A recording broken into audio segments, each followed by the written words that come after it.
이재명 대표 체포동의안 가부결 그거 했을 때 이제 가결표 던진 사람들에 대해서 징계를 논의를 해야 된다라는 당 국민응답센터의 청원이 올라왔는데 이게 5만 명 넘으면 이제 지도부가 대답을 해야 된다면서요.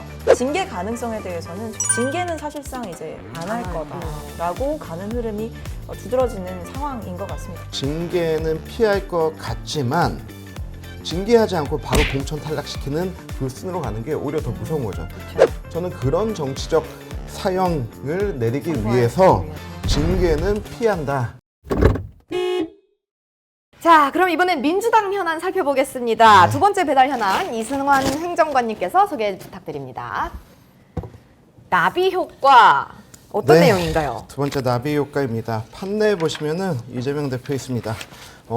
강서구청장 보궐선거에서 17포인트 차이로 압승 거뒀는데요. 이번 기초단체장 보궐선거 총선의 전초전이라는 분석이 많았는데 네. 이재명 대표 체제가 이 이후로 공고해질 것으로 보입니다. 다만 이재명 대표와 민주당 관련한 여러 이슈들이 나비 효과처럼 커질 수 있기 때문에 이재명 대표와 민주당은 여전히 풀어야 숙제가 많은 상황이라고 봐서요. 이렇게 뽑아봤습니다. 네, 사실 이재명 대표 구속영장 기각됐고 강서보궐 승리까지 하면서 이제 민주당이 좀 겸손하게 지낸다고 말씀들은 하시지만 굉장히 평화로운 시간을 보내고 계신 것 같아요.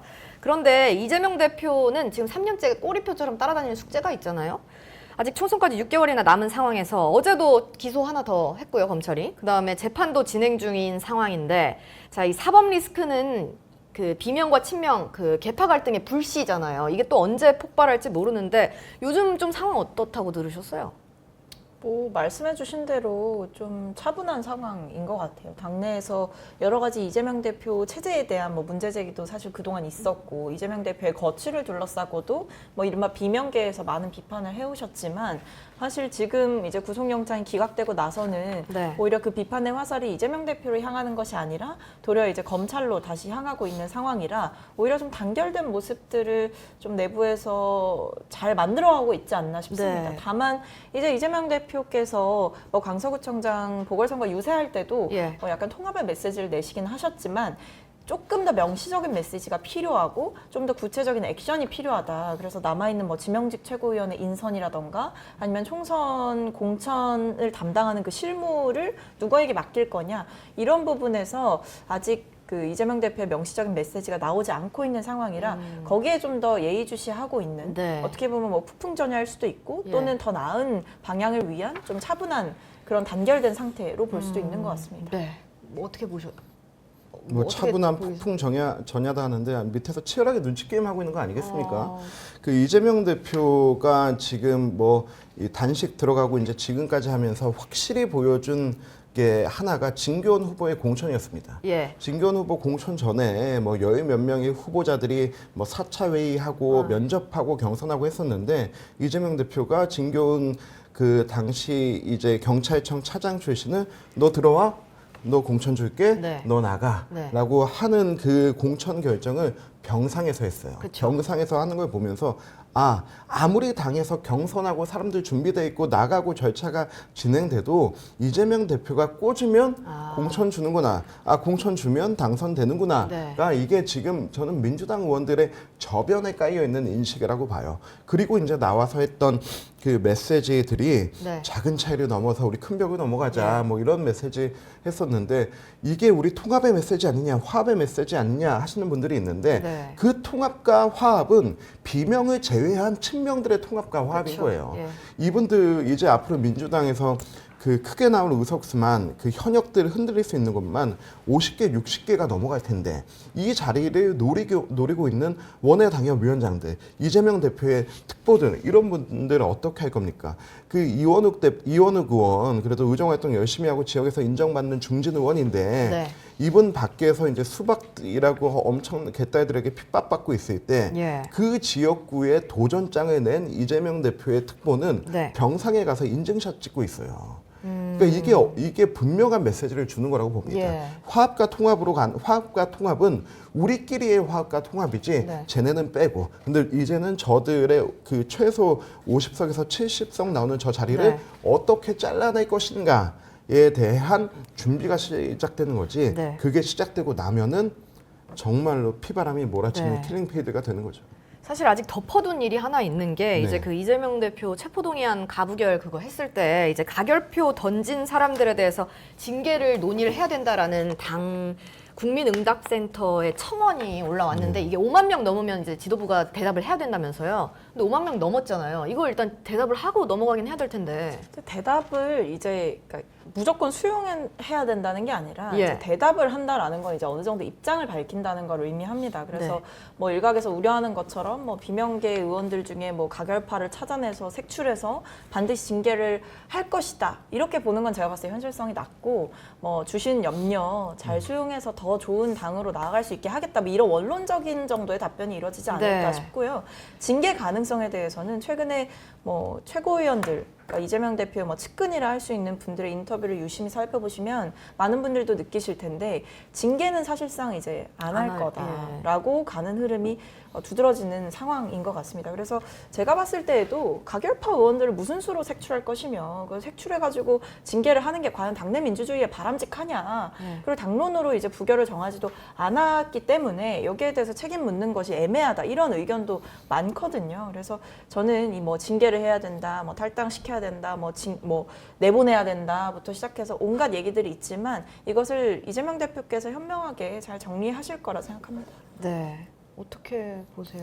징계하지 않을 거다라고 하는데 저도 징계 안 할 것 같아요. 네, 징계는 뭐 안 지금 하지만. 와서 바로 징계하면은 정말로 이게 당 분열의 면모를 보이기 때문에 징계는 피할 것 같지만 징계하지 않고 바로 공천 탈락시키는 그 순으로 가는 게 오히려 더 무서운 거죠. 그쵸. 우리가 형벌 중에서도 태형은 그냥 맞고 먹는 거 그냥 아무이면 되는데 사형은 끝이잖아요. 네. 저는 그런 정치적 사형을 내리기 선고하기 위해서 위해서. 징계는 피한다라고 네. 생각하고요. 그리고 이 지금 민주당이 당원 당규와 어떤 체계에 의해서 움직이기보다는 개딸들에 의해서 움직이는 맞아요. 정당 아닙니까? 네. 이 5만 명이 한 거를 이제 응답하지 않고 뭐 당의 화합을 위해서 남아가겠다 하면은 이 윤리센터 사람들 또 개딸들을 공격받을 거예요. 네. 개딸들은 또 같은 내용으로 올릴 거예요. 예. 이건 이대로 움직일 것이기 때문에 아무리 당이 노력한다 하더라도 그 개딸들의 그 영향력과 이 팬덤 자체 이거를 주도하고 있는 이재명 대표의 의중이 그 제대로 보여지지 않는다면은 이런 당 흔들기와 분열은 계속해서 가속화될 거라고 생각합니다. 네. 이거는 참 어떻게 돼야 될지 저희도 지켜보는 이 관전 포인트가 참 많은 이슈일 것 같은데요.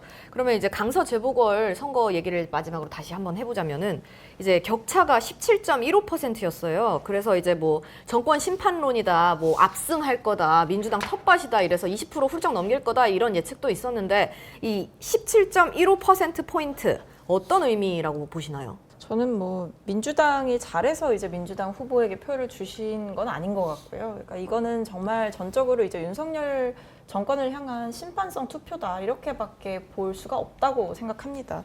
그러니까 저는 사실 15%포인트 차이만 나더라도 꽤나 크게 이긴 선거다라고 생각을 했었거든요. 근데 거의 20%포인트 가까이 이제 차이가 나게 되면서 사실상 민주당은 정말 압승했다라는 걸 부정할 예. 수가 없는 상황이죠. 저는 그런 면에서 민주당이 이렇게까지 큰 격차로 이길 수 있었던 거는 그만큼 윤석열 대통령에 대한 그 분노가 꽤나 이제 수도권에서는 들끓고 있는 게 아닌가라는 예. 생각을 해보게 하고 강서구 선거에 대한 뭐 의미를 축소하려는 국민의힘 인사들도 계시지만 강서구는 사실 뭐 여러 가지 이제 지역적 특성도 있는 것이고 그리고 젊은 유권자가 굉장히 많이 예. 포진하고 있는 수도권 선거구입니다. 그리고 이게 총선 전에 있는 유일한 선거였다는 점에서 국민들도 사실 재보궐선거의 투표율이 그렇게 높지 않은데 사전투표나 투표율만 보더라도 네. 다른 선거에 비해서는 굉장히 높았던 예. 거예요. 그만큼 이거에서 이제 선거를 통해서 보여줘야겠다라는 국민들의 의지가 있었던 게 자명해 보입니다. 네. 이 17.15%. 천만다행입니다. 왜? 5% 7%이 정도 차이로 졌다면 아, 예, 당이 그냥 진짜 젖잘싸하고 네네네네. 막 그렇게 갔을 수도 네. 있었는데 이 17.15%는 그 만약 공무원 징계 수위가 이제 해임에서부터 경고까지 네. 있다고 하면은 경징계 이상, 중징계 그렇죠. 이상, 네. 강등이나 네. 뭐 이 정도 근데 해임은 아니지만은 한 강등까지는 갔다 이 정도 생각하고요. 저희 당에는 굉장히 매서운 회초리로 다가옵니다. 정말 지금 와서 생각해 보면은 뭐 근소하게 졌으면은 정신 못 차렸을 것 같아요. 근데 우리 김태우 후보도 40% 정도를 받았거든요. 네. 이거는 저희 당 기본 지지 세력이 총결집했다는 거예요. 그쵸. 근데 그 이외에 17%라는 중도의 마음을 얻는 게 우리가 공천도, 전략도, 공약도 모두를 다 되돌아보게 하는 순간이었습니다. 그래서 저는 이 매서운 회초리가 아니었다면 정말 내년 어떻게 됐을지 네. 모른다라고 차라리 생각하고요. 지금 매도 먼저 맞는 게 낫다. 네, 웃으면서 맞고 싶습니다. 네. 네, 저는 이게 일종의 이제 뭐 심판 선거다 이렇게 얘기를 드리기도 했지만 한편으로 더 디테일하게 보면 윤석열 대통령이 내세웠던 이념 전쟁에서 윤석열 대통령이 패배한 거다 이렇게 보입니다. 사실 이 선거 직전에 있었던 여러 가지 이제 정치권의 이슈들이 있었지만 사실 정말 무당층이나 중도층이나 평범한 삶을 살아가는 국민들에게 네. 정말 이제 황당하고 맞아요. 분노케 했을 것은 아마 홍범도 장군의 흉상 이전 논란에서 비롯된 이른바 이념 전쟁의 시작이었을 겁니다. 그런 대통령의 국정 운영 기조가 절대 이제 2023년과는 맞지 않는다라는 거를 저는 강서 국민들께서 잘 보여주셨다고 생각합니다. 네, 자 끝으로 이제 두 분 앞에 화이트보드 있죠. 거기에 서로를 위한 조언 혹은 서로의 당을 위한 조언 한 마디씩 부탁드립니다.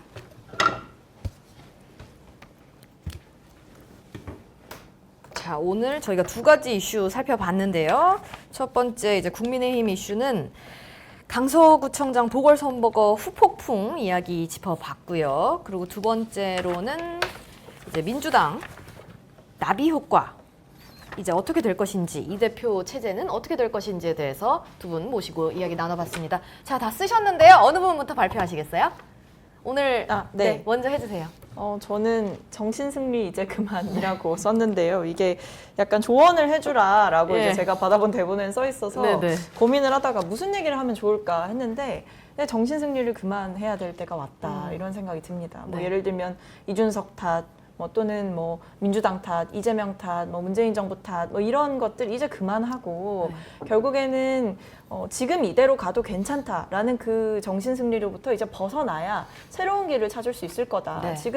지금껏 대통령이 해왔던 국정 운영의 방식과 네. 지금껏 만들어왔던 그 상명하복식 당정 관계로는 절대 국민들의 눈높이에 맞는 정치를 할 수 없다라는 네. 거를 이제 인정하고 정신 승리로부터 좀 벗어나서 네. 제대로 된 해답을 찾기를 바랍니다. 그럼 이 정신승리 이제 그만은 당보다는 이제 대통령에게 하는 말. 둘 다 해당되는 것 같아요. 지금 국민의힘에서도 여전히 이제 뭐 정신 못 차리는 분들이 뭐 강서구 선거에서 졌다고 뭐 어떻게 이거를 뭐 해야 되냐 이런 식으로 이제 의미 축소를 하시는 분들도 네. 많고 당정 소통을 오히려 더 강화해야 된다, 더 원팀이 돼야 된다 이렇게 얘기하시는 분들도 있어가지고 네. 정신 승리 그만하셨으면 좋겠다 네. 이런 말씀드립니다. 네, 그러면 행정관님은 뭐라고 적으셨나요? 저는 개와 늑대의 시간. 어떤 이라고 의미죠? 적었습니다.